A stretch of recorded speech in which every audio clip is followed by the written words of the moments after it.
Hello and welcome to Cheche, the show where opinion counts, live on Citizen TV. I'm your host, Udwa Kamimo.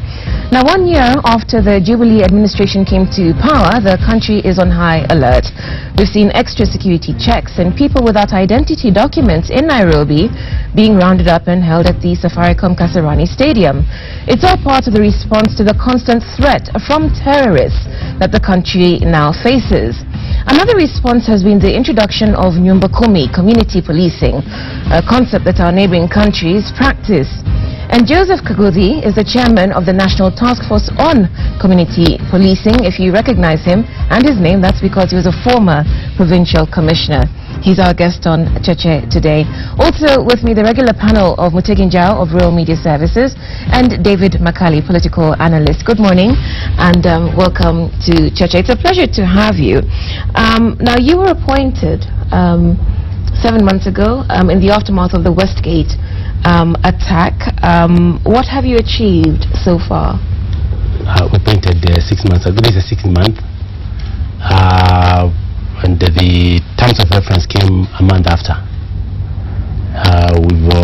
We did interpret the terms of reference, discussed our interpretation with the appointing authority, that this is the way we interpret what you want us to do. And we moved the second step, namely organizing a log frame on how to roll it out in order for the period that we've been given to be enough to cover what is being expected.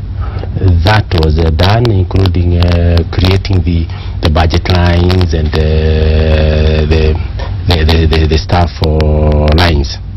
Now, but because we came in 4 or so months after the beginning of the financial year, therefore the resource base was not availed, and therefore we had to change our mode of operations to achieve maximum from the environment that we are in. I'll stop you there, because in plain English what you're telling us is that you were appointed but you don't have a budget. There was no budget. Right. So you haven't begun operations, but you've been on the ground? Yeah, we have, because we being in a ministry, we would be able to ask them to help us, facilitate us in doing 1, 2, 3, and where there is some resource base, they allow. Where there isn't, then it is. So in fact, what you're saying is this hyped Nyumba Kumi initiative has not taken off, for all we can conclude. Remember, because without resources, without your ability to roll out, you are still doing exploratory things, and you're being facilitated by the parent ministry. You have not set up shop. Fine, but David, note the kind of talent and experience in that task force is such that it can roll out quite a lot. For instance, do you know, from the time we left, we decided to ask Chairman Kabuludi to allow us to do a little more on Nyumba Kumi. We have managed to hold discussions with all the 47 county security and intelligence committees.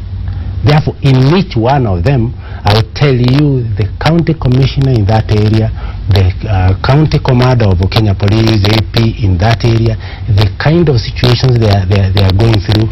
We've managed to go through that kind of systems. We managed to discuss with those who are, because community policing is not a new thing. Before Mzungu came, we were policing ourselves. We have customary policing systems in certain areas of the country. I can tell you they are doing very well, and all we are doing is to bring the standardization. So we sit down, organize guidelines, post them to the actors. Like that's what we did in February.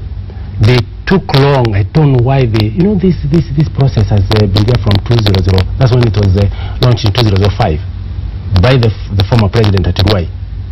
And the gap between the people and the law enforcement agencies was a bit too wide. There was mistrust, there was this and this. That's why you saw even lastly being called in and making recommendations for implementation. Maybe I think it would help me and the viewers to understand how your task force operates and its relationship with the formal structures of policing and security? I think to help you, one needs to start with the terms of reference, where one of them is monitor and evaluate, report the police reforms. Police reforms. Police reforms. Two, start a process of coming up with a crime preventive strategy, prevention crime strategy.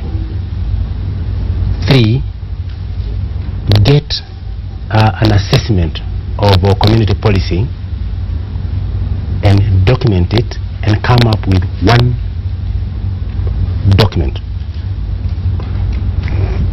Four, embark on a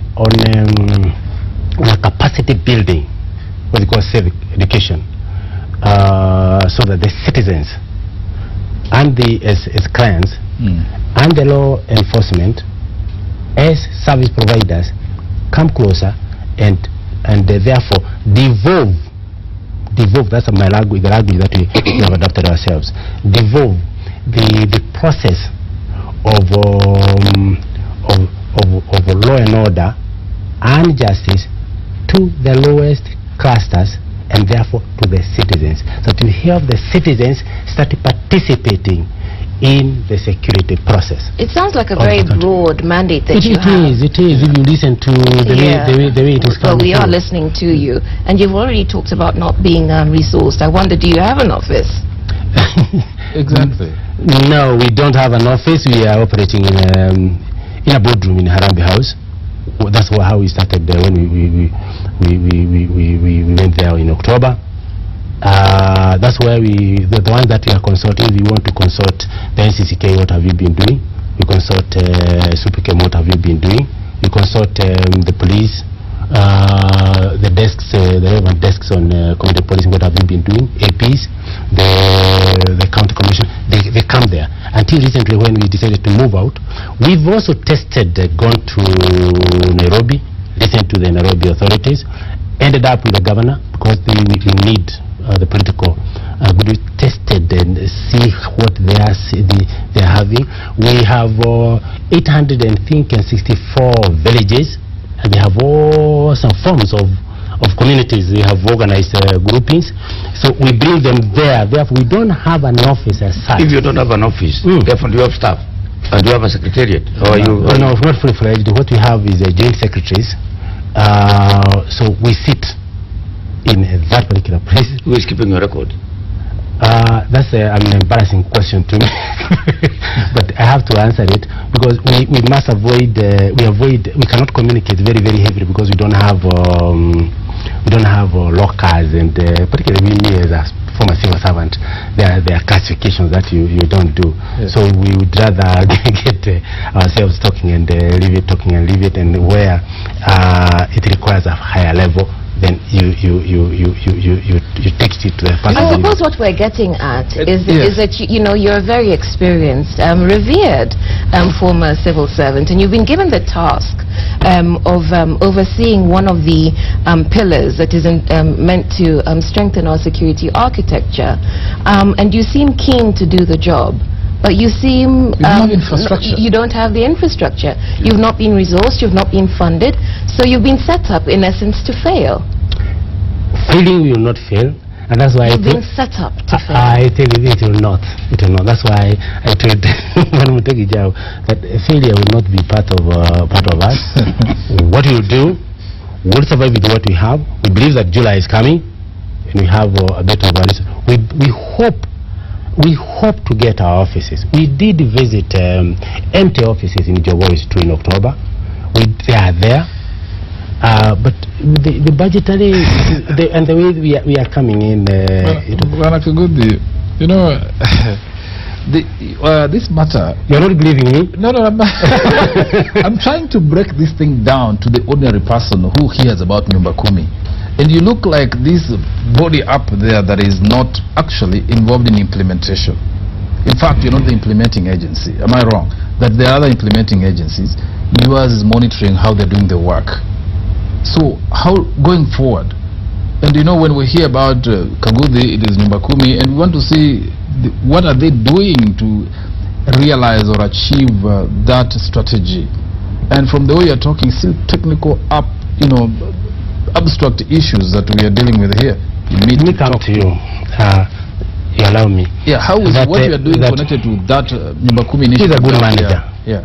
So he's a good manager. He's somebody who mobilizes resources, particularly the human capital, to work for the cause they are on. When we set, because when the announcement came on Nyumba Kumi in October, and the county authorities were told, go start it. We realized around December that we have 47 systems of community of Nyumba Kumi. So we established ourselves quickly, formed good regulations, posted them on email to the authorities that we want them to implement, to standardize, ask for them for comments. Unfortunately, because of the confusion that has been there, I confirm to you there has been confusion on community policing from the inception. That is why? Because you know what happened when it was launched. There were no regulations which were released. That is the 2005. You know, it started 2003, 2005 it was launched. There you'll get the Kenya Police had theirs and a strategic plan for it. You remember them? You remember seeing the Kenya Police with the communities with the blue serge dancing. That was the interpretation of community policing. Then the administration police had theirs. Then the provincial administration that time had theirs. And because of that, when they were told now that you now create Nyumba Kumi system, they all hate it on their own interpretation. We have now harmonized, come back. We have given the regulations. We have gone there to discuss with them on how to establish it. The other areas, if I could complete, but I'm taking Kidogo, there are other areas where we think we must go back. Like we must go back to Kwale. Why? They had, they told us they have established 3,216 of those clusters. They have quite a lot of when you say clusters, you mean neighborhoods, villages, or what are you referring to? You know, it's a very democratic unit. You look at the Nyumba Kumi, usalama wa msingi. Look at it from... Can you tell us the difference between Nyumba Kumi and community policing, or is it the same? Is community policing the same thing as Nyumba Kumi? What you have done is that community policing policy is global, particularly Latin America, Africa and Asia. They have been doing it quite a bit. Not just Tanzania. Tanzania is in fact that's based on politics, and we do not want to go that way. So what we have done is to anchor community policing now to the households level. What I'm calling the devolution. You devolve it to where the lowest units are, so that you know one another. The best examples now I can quote is, I saw it, is Garissa. Garissa is doing very, very well. Very well. Javungo of Taita Taveta, it is purely that.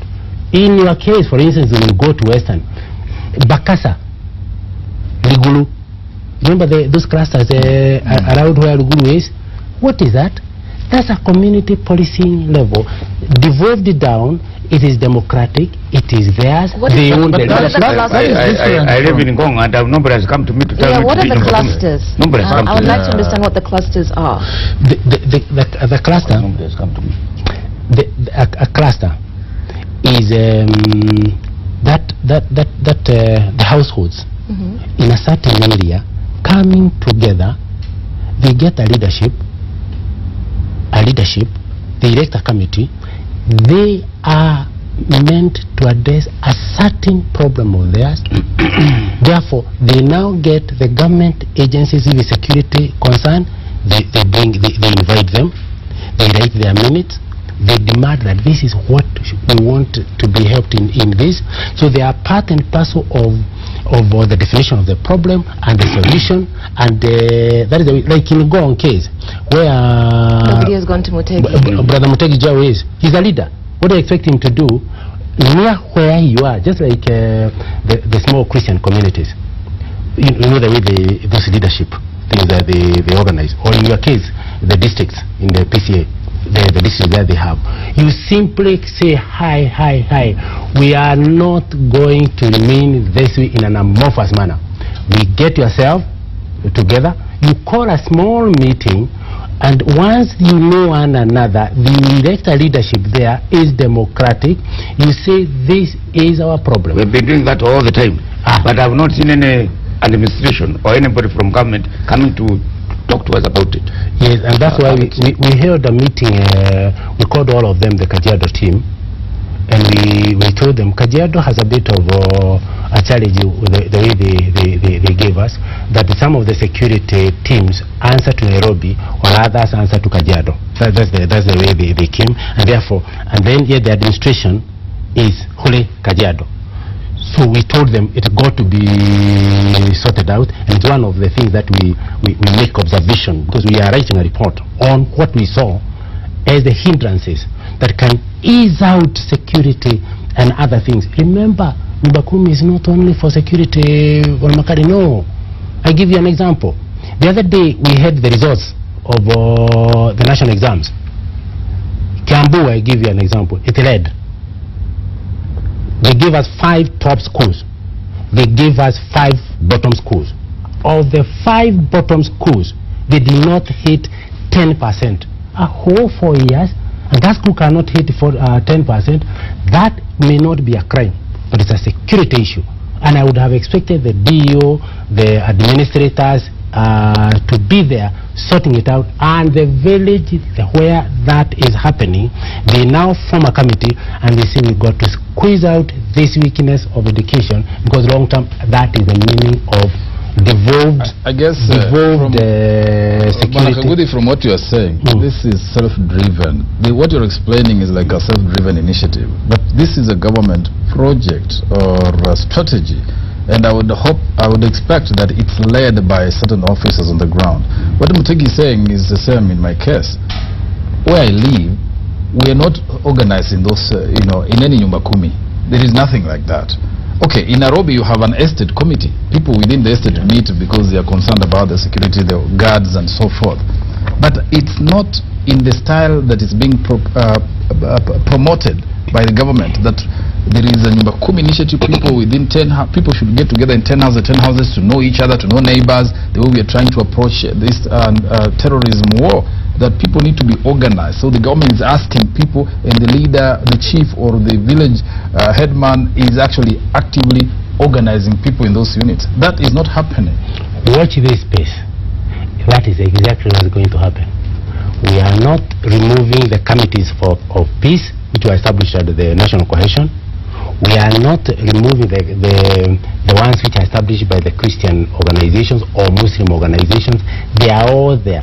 What we are doing is to help everybody focus on that democratic system where they feel they own that area. They know one another, so that anybody who wants to bring themselves down, they don't bring you down too. And that give it a bit of time. You have heard that we just finished on 4th, the 47.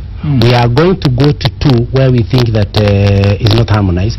We have some areas even now. You remember what the president was saying in Parliament? The vain competition amongst the departments? Yes. It is there on the ground. Even that what he called the barren bickering. I can see it. Issues of corruption frustrating certain. You're saying it is coming. What is coming? This hand of organizing the society is coming. What we are saying is this. Yes. Give this process time. How much time? You know, it's going to take a bit of time, but you are on a mind shift. Remember, one of our biggest challenges when I'm on the ground, I can feel it. One of the biggest challenges that I seem to feel is that this country, we have a constitution where everybody is talking about how good it is. Everybody. But do you know, I have compared the constitution of Kenya, the constitution of Uganda, Tanzania, Southern Sudan, Rwanda. We don't have a chapter on duties and responsibilities of citizens.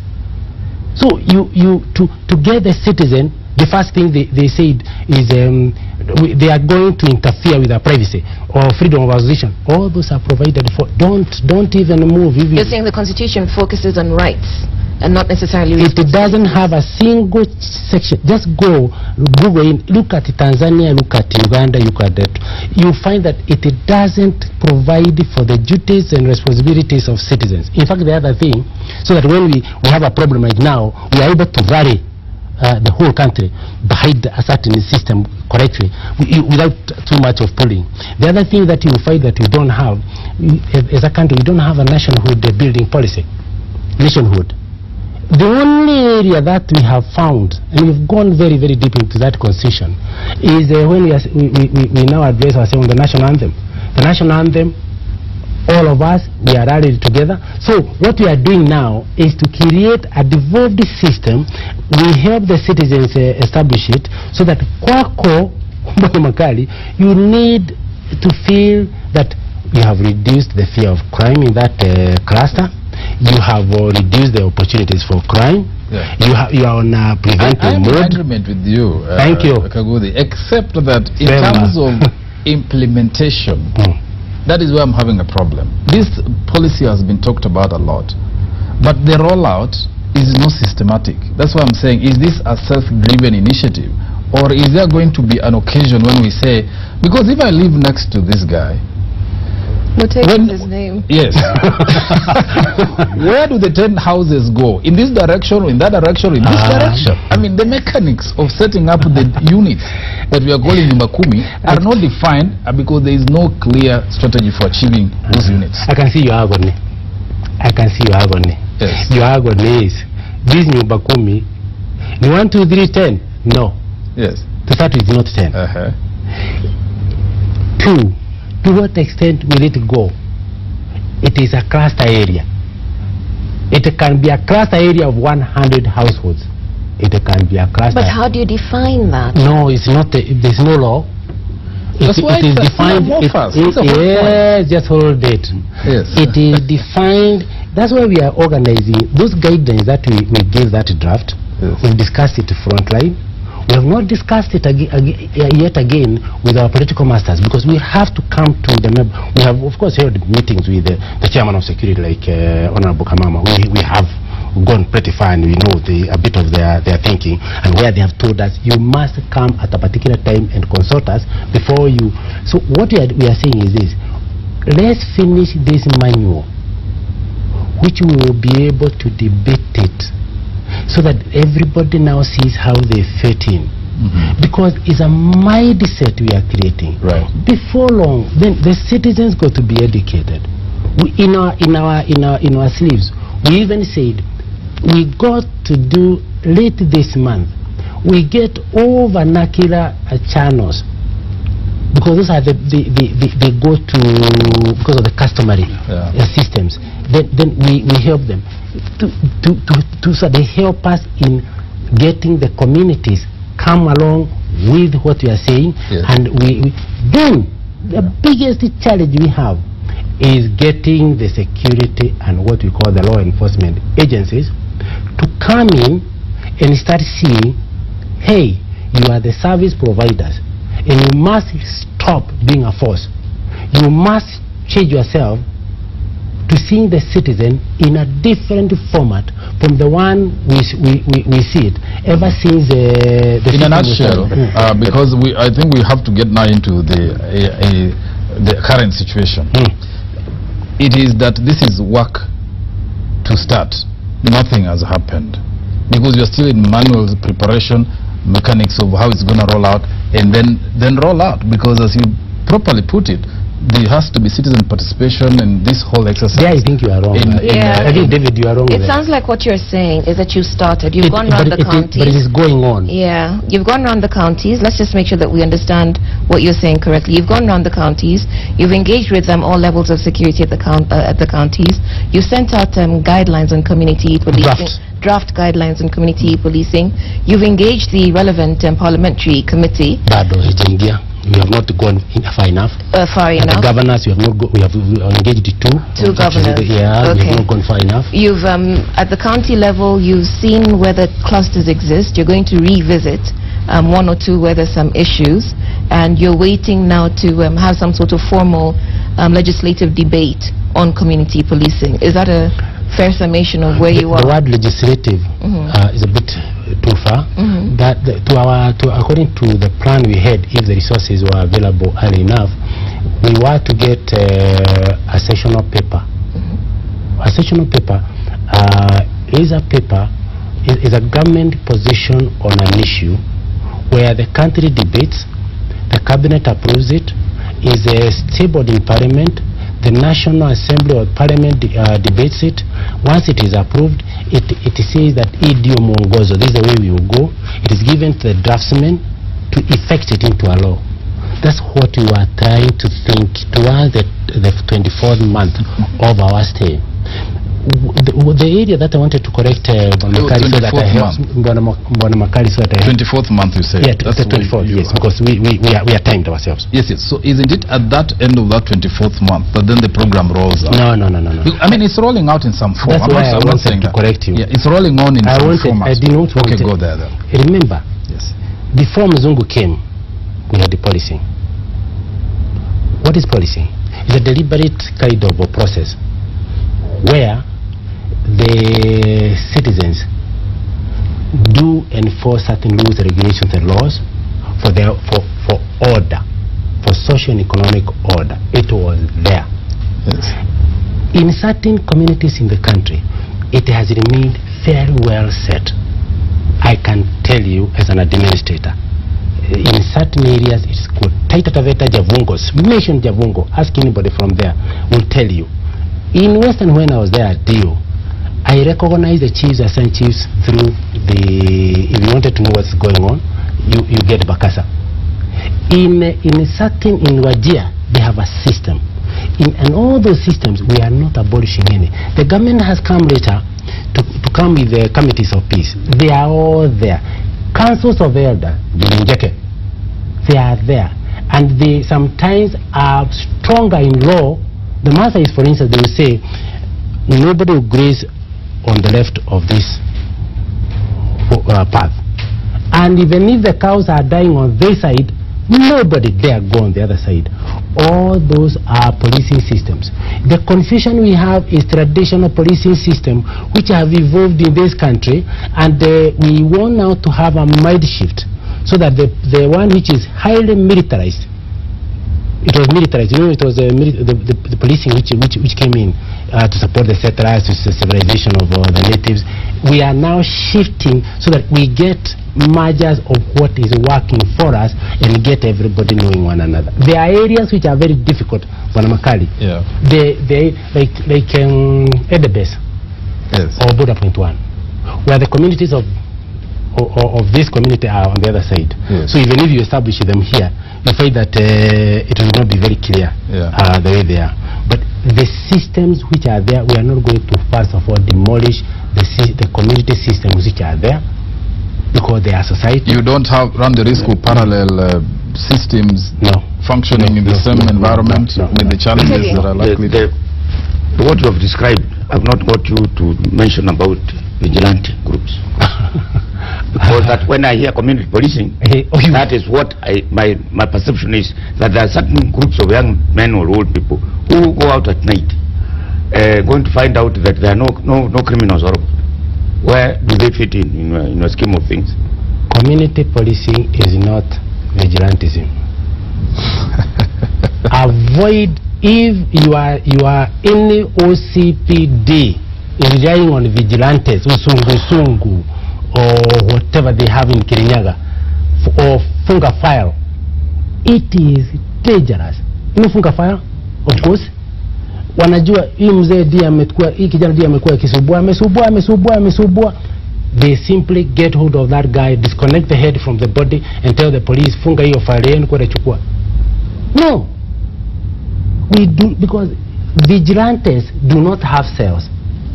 Their sentence is illegitimate sentence where they kill But so that they have no role. They have no role, and that's why they have anybody who is right is laziness. I saw it. Okay, they have no role, but they are likely to develop as a consequence of this system. Because naturally, when people are within an estate, they always look after the welfare. You see people who volunteer to be our security in that area, and that's how vigilantism comes up. Beginning of failure. But it will drift. It will happen. It's a risk. Anywhere you see vigilantes developing, you remember why the Kano youth wingers? Yep. They were self-styled security systems, so that they realize, Hapa, we are the ones who know security here. They become a threat, in fact, and that is the risk that one time we must watch again. The National Human Rights Commission, KI, and asked me to give how I perceived the development of vigilantes going to the militia. And I told them, they start with good causes. At least the OCS, at least the DO, at least the chief, allows them to prosper. There is no good direction, there is no good control. Once they succeed in an operation, they get a command structure. Once they got a command structure, that vigilante group, it easily will develop to a militia, and they will have to be confronted by the normal police at a later stage, where they were established by the police. And that's why you remember I condemned the guy who was in Kirinyaga when he supported the vigilante fighting the Mugeki. It's terrible. You don't allow that in a civilized country. I know. We have to take a break, but you see, the risk, that's why Mutegi and I have that, well, hopefully it doesn't develop. As he supports. Groups take advantage of well-intentioned systems and programs like this to grant themselves territory and become self-styled commanders or enforcers. We have seen, even Mungiki had that element, that they decided they are good causes. In Uganda, this thing was done much better, if I remember. You know, Museveni restructured the society to check insecurity, and you had the resistance councils up to RC6 or something like that, where if you get into a village, there is a captain, a policeman who is in charge of that area. So people always automatically report if there are suspicious people within that area. Another movement. Another movement. Yes. It is in this similar style, but except that it's not security driven. Vigilante, no.